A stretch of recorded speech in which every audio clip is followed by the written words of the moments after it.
What up, nerds? My name is Leslie Smith. Welcome back to the channel. Today is a book haul. What I typically do is I film every week, once or twice a week, just clips from when I receive a book that I ordered or pre-ordered and forgot about. Those are the best kind. They're like little Christmas gifts that come throughout the year. And books that people send me or authors send me to read and review. So I have a couple here for today's book. Now one of them, actually, I know what both of them are, but I haven't seen this one in person. I'm so excited. So last year with the Wine and Crime Book Club, I read my very first S.A. Cosby book, Razor Blade Tears. It's one of my favorite reads of last year. I already have Blacktop Wasteland that was sent to me by my friend Feeny from Feeny Reads to read.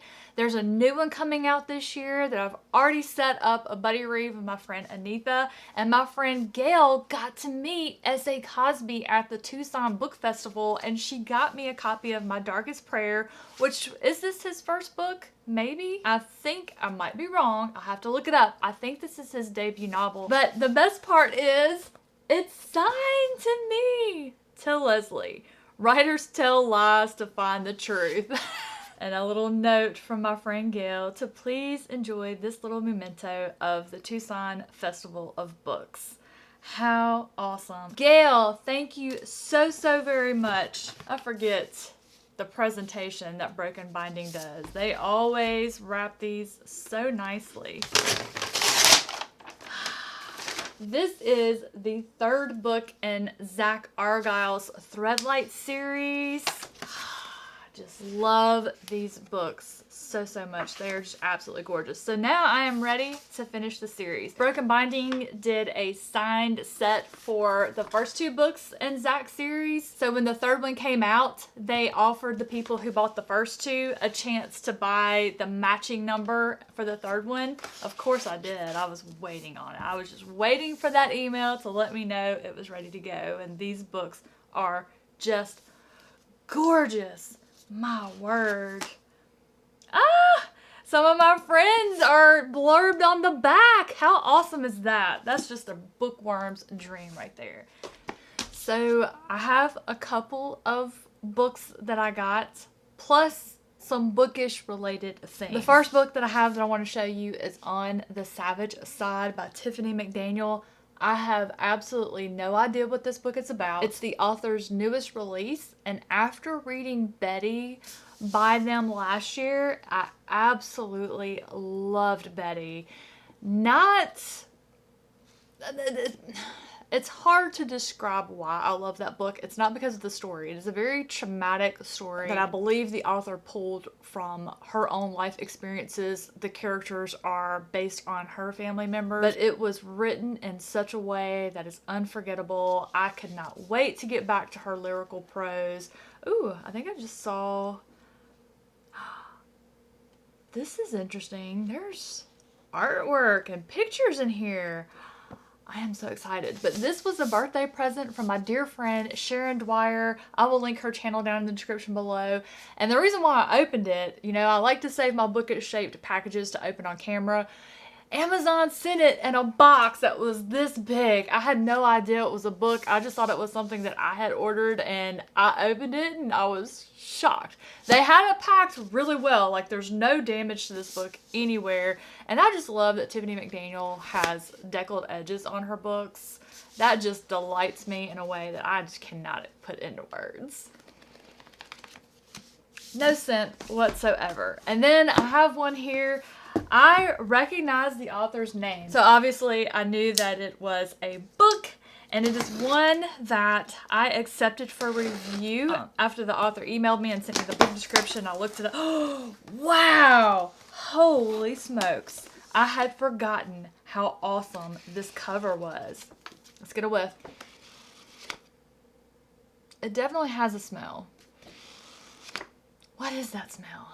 That is not the normal bookish scent, but let me show you how awesome this book is. And now that I see it, I remember, and I accepted this one because of my love for the Dresden Files, which I'm currently in the midst of a reread and loving. But Credible Threats is a Sam Adams novel. Sam Adams is a 16-year-old wizard who has zero interest in saving the world, but staying out of the line of fire isn't an option for wizards. When a new designer drug hits the streets, giving ordinary humans magical powers and leaving a trail of bodies in its wake, it threatens to turn his city of Williamsport's long-simmering conflict between the haves and have-nots into a full-scale war. This is something I learned in the last year, but I love stories that are between the haves and have-nots. I don't know why. I've just really enjoyed those lately. That's another reason why I said yes. Of course, you know the number one reason. This beautiful cover. The only one with the skills to protect the city, Sam finds himself thrust into a conspiracy far darker and more dangerous than he ever imagined, with tentacles stretching into the criminal underworld and the wealthy elite and into the spirit world. Fighting for his life surrounded by enemies, Sam has to dig deeper than ever before to keep Williamsport from going up in flames. But magic has his limits, and we know magic that has a cost, we're a fan. Let's see what goodies we have today while we're knocking Easter eggs off the tree. Oh man, I forgot about that. I got this and I set it over in my pile because I wanted to show it on my book haul because it is bookish related. And I meant to tell the sender thank you, and then I covered it up with other books. But the editor of American Cannibal sent me a little thank you note for reading and reviewing the anthology along with this cool bookmark. But my favorite part, and let me put this behind it so you guys can see it, is the little meat cleaver. Look at that. That is so cool. Actually, I don't know if it's a meat cleaver, or if it's a butcher knife, or what exactly, chef's knife. I don't know what it's called, but I am excited about it, and I wanted to show you guys that. But let me put this over here, because I need to send Rebecca a thank you and let her know that I got it. I also picked up, off PANGO, Gillian Flynn's Gone Girl. This looks like hair. It is hair. Like if you look at the spine that wraps around. Ooh. Hair is creepy. Ugh. Ugh. Well, luckily when I read it, I take the flap off and I won't have to look at that. Okay, yeah, we got just your basic black hardback underneath. But I picked this up really cheap off of PANGO. I've heard many wonderful things about it. I don't know what it's about actually, because it's been a while since I saw all the good things that I saw about it. So I have no idea what it's about, and I'm just going to read it blindly. And then I have some packages. Now, this first one that I'm going to pop open, I know what it is because I see the author's name on the outside. I had no idea it was coming. They just popped up and was like, hey, I sent you a copy of this. It's on its way. It looks so much better on the book. So it's Nightfall and Other Dangers by Jacob Stephen Moore. It's a collection of short stories that I've recently read and reviewed. It is available now. You can buy your own copy. I've always put up a picture of the cover, and the picture really distinguishes the outline of the person holding the child. So there's a story here in this collection called 1855. And it's told in epistolary format, but something I didn't know, back in those days, how they took pictures of children, the mother would be draped with a dark cloth so that she would blend into the background, and then she would hold the child. And then when the photographer would take the picture, it would look like the child was just sitting there by themselves. But I love how on the actual book, you have to study to see the outline of the person that's holding this child. But the picture on Goodreads, they show up really well. I actually prefer it this way. It's much more creepy, but I am stoked to have this. Jacob signed it for me. That is amazing. I am just stoked. There are several stories in this collection that are going to be rereads for me. They were just that good.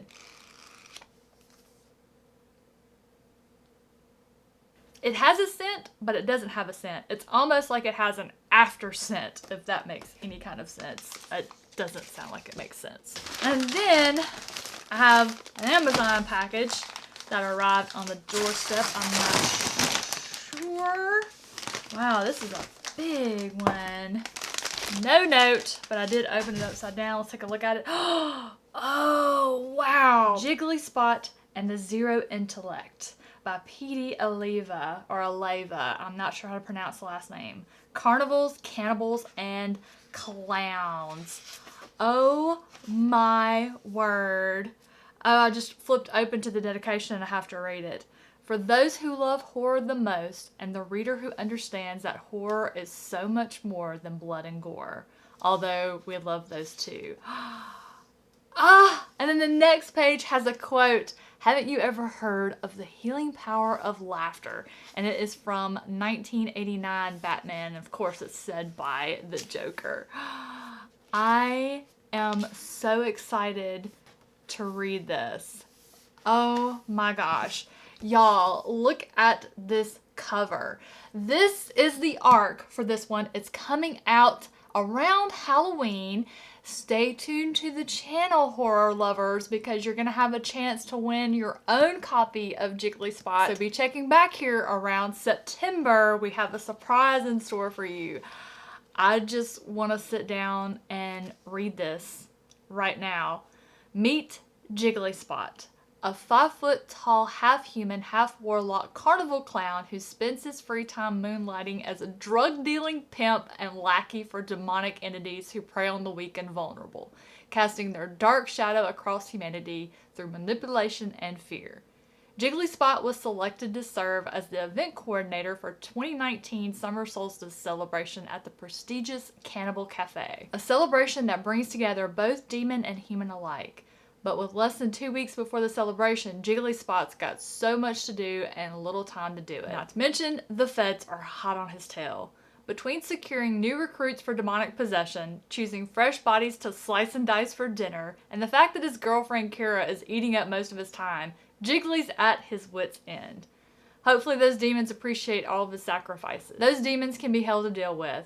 Jiggly Spot knows. He's been dealing with them for decades. Will he rise above, or will tragedy and mayhem lead to dire discoveries poisoned with manipulation and betrayal that will ultimately destroy all Jiggly Spot holds dear? I am so excited for this one, and I'm so grateful that the author reached out and asked if I would be interested in a review, and I just fell in love with this cover. P.D. Aleva has awesome covers. I have another one, Gollum, that is coming up that I'll be reviewing for you all soon. So if you're like me and you haven't read anything by this author yet, don't worry, I've got you covered. I'm going to be reading and reviewing some soon, and we'll take a look and see what we think. Now this one, another Pango purchase. I sold some books on Pango, and what did I do? I turned around and spent that money on other books on Pango. Alright, let's get in here and see what I got. Oh, look at that. They were so nice to put that in bubble wrap. A little bubble wrap envelope. Wow. This book looks like it is in perfect condition. I mean, I have no complaints about Gone Girl either. You can tell it's been sitting around for a while, but it's still in really good condition. There's a little bit of discoloration around the cover, but I don't mind. This book looks like it's brand spanking new, never even been read. Ugh. Does not smell good. Definitely doesn't smell good. But it looks perfect. So hopefully by sitting out on my shelves for a while, that smell will go away. But I decided to step out and try something new. This is Book Lovers by Emily Henry. I watch a lot of booktubers that we don't share the same reading tastes. Mostly because I love the creator and their passion for what they are reading, but also because sometimes they find a book and they talk about it in a way that appeals to me, and it's not one I would normally pick up, but I'm interested. And so that's how I found myself with Book Lovers. This is a contemporary romance. We're gonna try it and we're gonna see what I think about it. I mean, if there's gonna be a contemporary romance that's gonna work for me, surely it's one about two apparent book lovers. We'll find out together. What's up, friends? Got one last package here, and then I will be able to wrap up this edition of the book haul. And let's just see what is the best way to try and get into this, because it is taped on a few sides here, and the little flap that you're supposed to pull is taped. Alright, well, we're just gonna